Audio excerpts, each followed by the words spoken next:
Okay, so the problem that Abby is facing is what we consider an empty pronoun.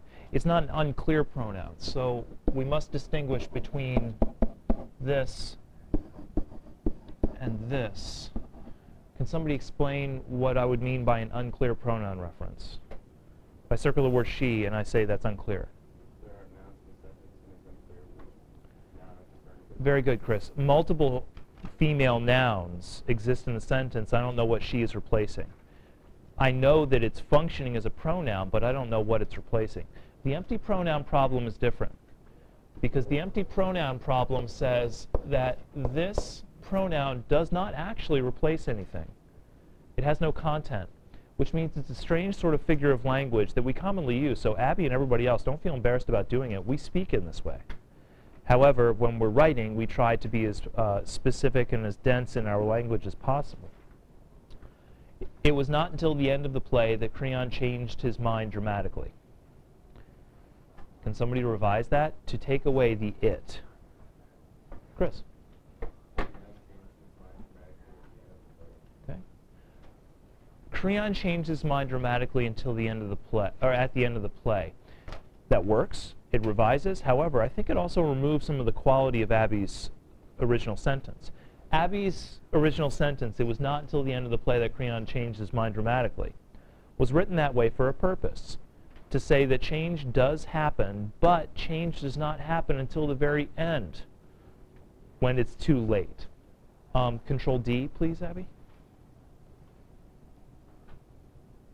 And then, I think, Chris, you have another idea? Well, hold on. Do you have another idea? Abby, pass the keyboard over to Chris, please.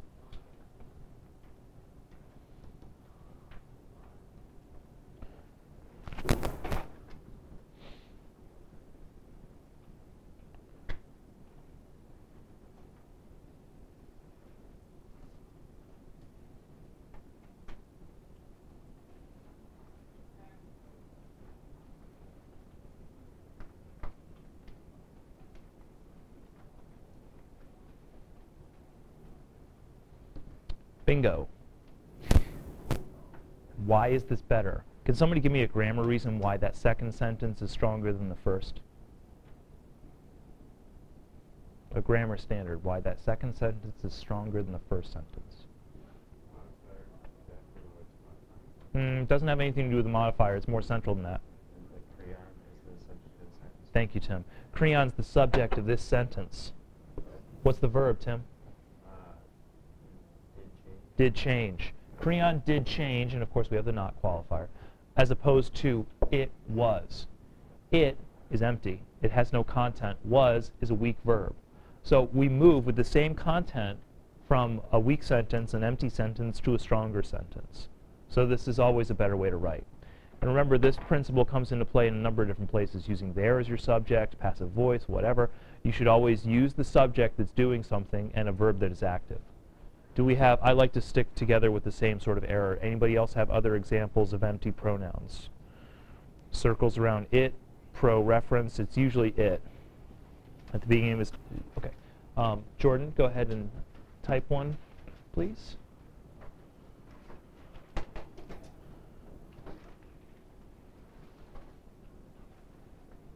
Good, this is a different type of example.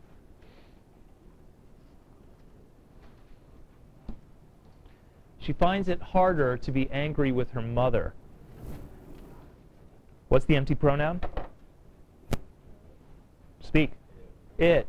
Because she most likely replaces something previously in the sentence, and I'm clear on it. Is this Joy Luck Club writing? Oh, Secret Life of Peace. Okay, good. She finds it harder to be angry with her mother. She finds is not bad. That it is just strange, though, because it's a weird placeholder. Mitch. She finds difficulty in being angry with her mother. That works. That revises the problem. The only concern that I have with that, Mitch, is it doesn't sound like I would speak it.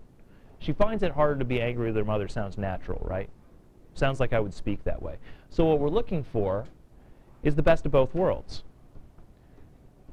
We're looking for a sentence that is both natural, I could see myself speaking it, as well as clear. and avoiding the problem. She finds it hard to be angry with her mother. She finds difficulty in being angry with her mother. It works, but let's see if we can hack out another revision that works better.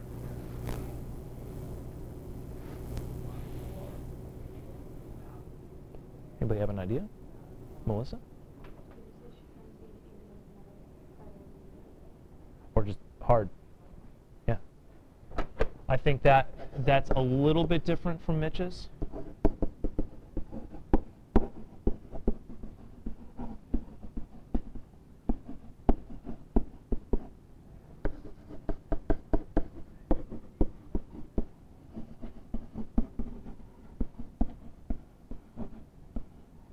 Or we could write difficult if you wanted to throw that in there instead. You could even change it, and this would be writer's choice, to say she cannot be angry with her mother. So either of those work. And Mitch, yours would work as well. Just trying to make it as smooth as possible. Do we have one more? Let's do. Okay, good. Sydney, thank you.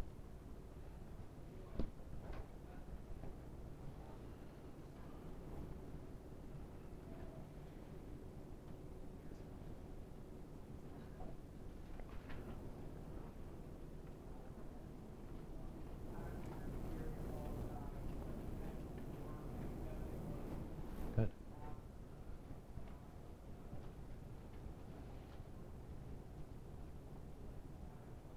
Okay.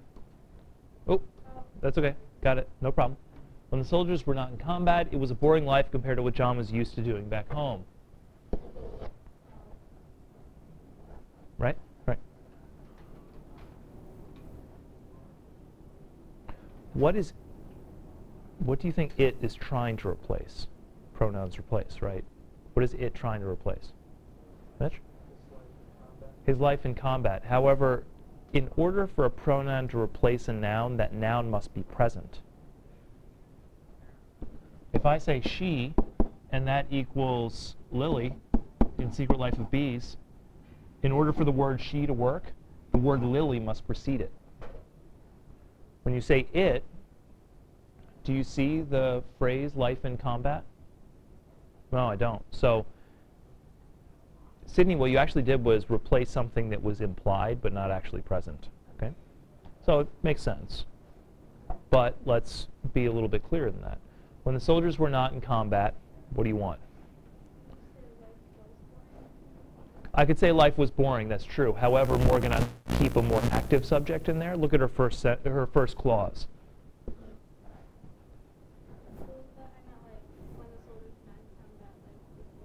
Right, I know. But I'm saying your new subject is life, which is better. Life was boring. But you still have the verb was, which is still a little bit weak. And I think if we used a more active subject. No, but you still have life. John's is now just possessive. See, you want the was. Let's take away the was. If life is your object, what's the verb? Abby, what was your idea?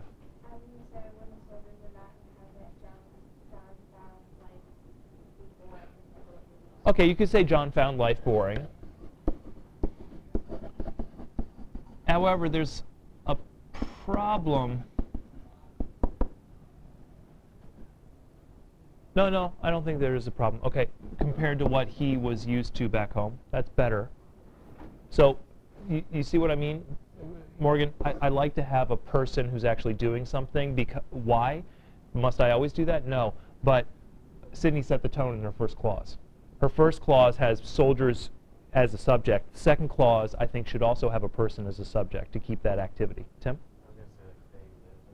Yeah, they lived or they led is the one that I was thinking of.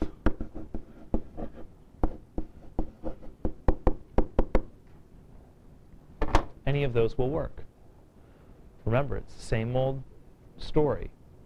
Active subjects, or specific subjects that are capable of acting, good agents, we might call those, and specific verbs. And that will add the power to your voice in writing.